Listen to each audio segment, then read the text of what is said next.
All right, welcome back, everybody, to the second of a three-part series on the Jewish idea of dreams and their interpretations. When we're dealing with the Torah's perception of something, in Judaism, Torah defines reality.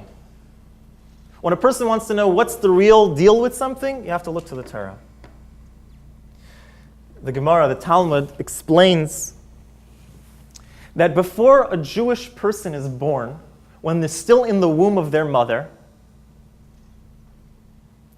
they are taught the entire Torah. Not only are they taught the entire Torah, but they are able to see from one end of the earth to the other end. They're shown the entire world, every bit about the world. Then, Talmud continues and says that as soon as they come out, they forget everything that they know. An angel comes, smacks them on the lip, they forget everything that they know. All the Torah that they learned. So wait a second, though. Question is like this. The Talmud only explains that the Torah was forgotten, but not the view of the world, not this from here till all ends of the earth. How come when a baby is born, how come when we sit here now, we don't remember what the world looks like from here until the end of the world? The answer is very simple. Because if a person forgets the Torah, they can't see anything. The only proper look, the only true look at the world is through the lens of the Torah. So when we are addressing the issue of what are dreams, in Jewish context, we look to the Torah. So what does the Torah tell us? The Torah speaks a lot about dreams. We notice right at the beginning, right in the book of Bereshis, right in the book of Genesis, we have a whole slew of dreams.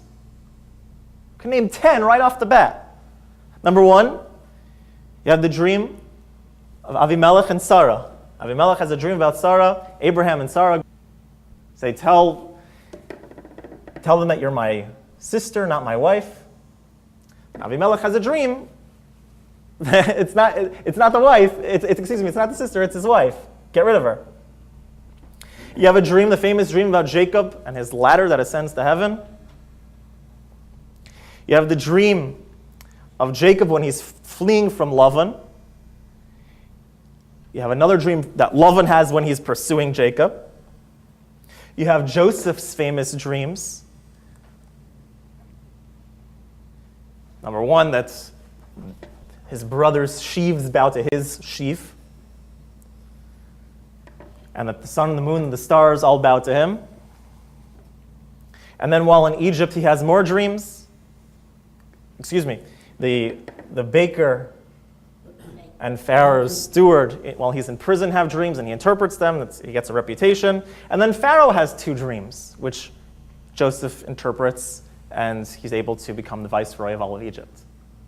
So a lot of dreams, all right at the beginning of the book of Bereshit, all at the beginning of the book of Genesis. One thing that's interesting, the rest of the Torah doesn't really talk about dreams. When is the book of Bereshit read? What time of year? If you think about it, we start Bereshit right after Simchas Torah. Simchas Torah is usually September, October. So by the time we get to these parshias, where it's speaking about dreams, we're in Kislev time. Kislev comes about at the end of the secular year, November, December. The month of Kislev. In the Kabbalistic works, it assigns a certain trait to each month. The month of Kislev is the month of sleep. What's interesting is that time of year, the November-December time, right before the winter solstice, is the time when nights are the longest. The time where dreams, you have more time to dream. As a side note, certain sources say that every month has a certain stone attached to it. There's 12 months, there's also 12 tribes Each tribe on the Kohen Gadol, on his breastplate, had a stone that represented that tribe. And the stone of Kislev is the amethyst. The amethyst in Hebrew is achlama, which has the same root as the word dream. In fact, the Radak, Bible commentator, says that a person who wears an amethyst, don't try it at home, a person who wears an amethyst will merit having dreams. In other places in Tanakh, we also find dreams. King Solomon has dreams. Nebuchadnezzar has a dream. The prophet Daniel has a dream. Achashverosh has a dream. Lots of dreams. We're not short on dreams in Judaism.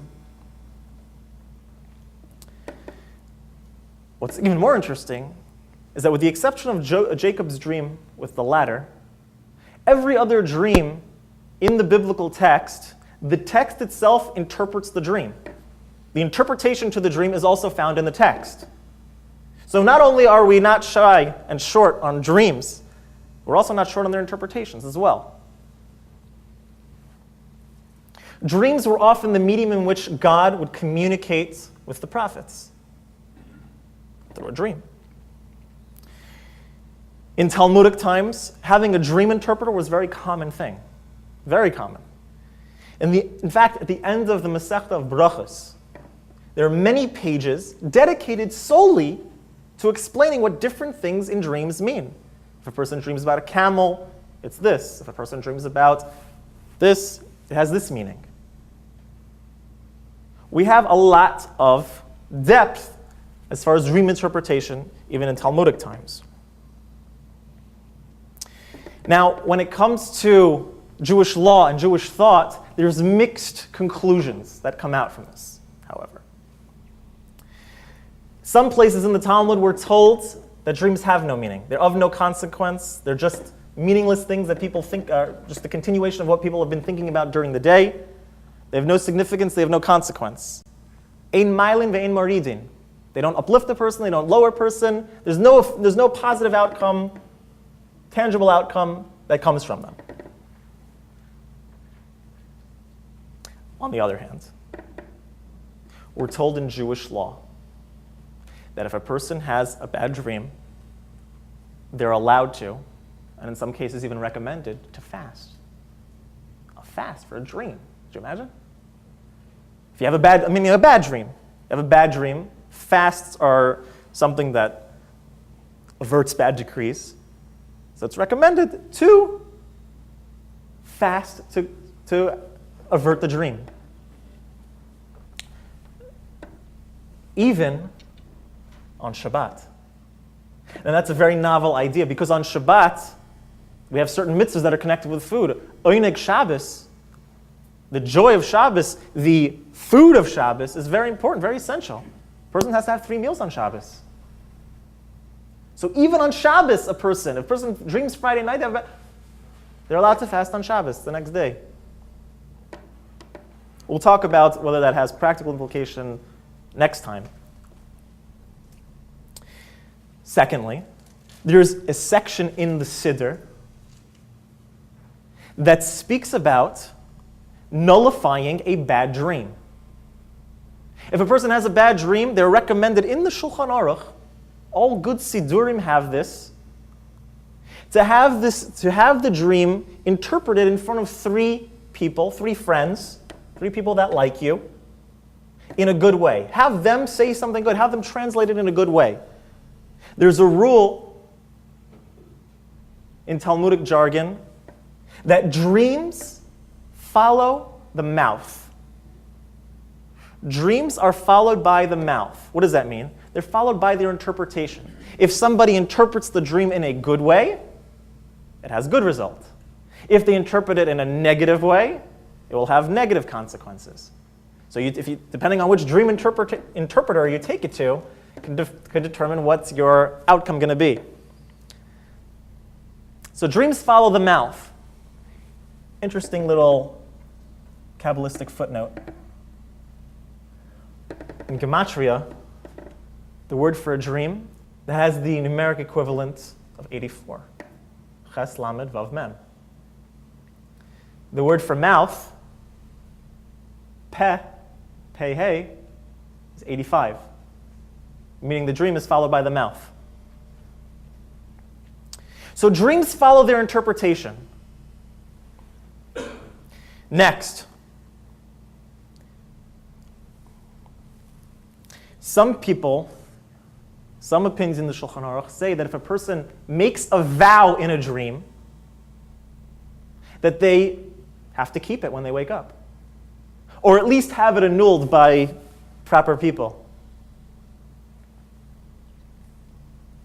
And last but not least, something that we've all said before, Israel, they say it probably on a daily basis. In we say the priestly blessing only on holidays. Outside of Israel, we only say the priestly blessing in Musaf of all of the major holidays. Okay? Within the priestly blessing, there is a paragraph that we read while the Kohanim are saying the blessing, asking that if we have forgotten any dreams, or if we've had a bad dream, they should be transformed to good. Levi's got the siddur in the back. He's going to pass it around. Everyone can see in the English text exactly what we're talking about. It says very clearly that if I've dreamed something bad, make it be changed to something good. So what is it? Does it go according to those places in the Talmud where it says that dreams are meaningless, that they have no consequence? Or is it like we see here, that they carry a tremendous amount of meaning? Find out next time.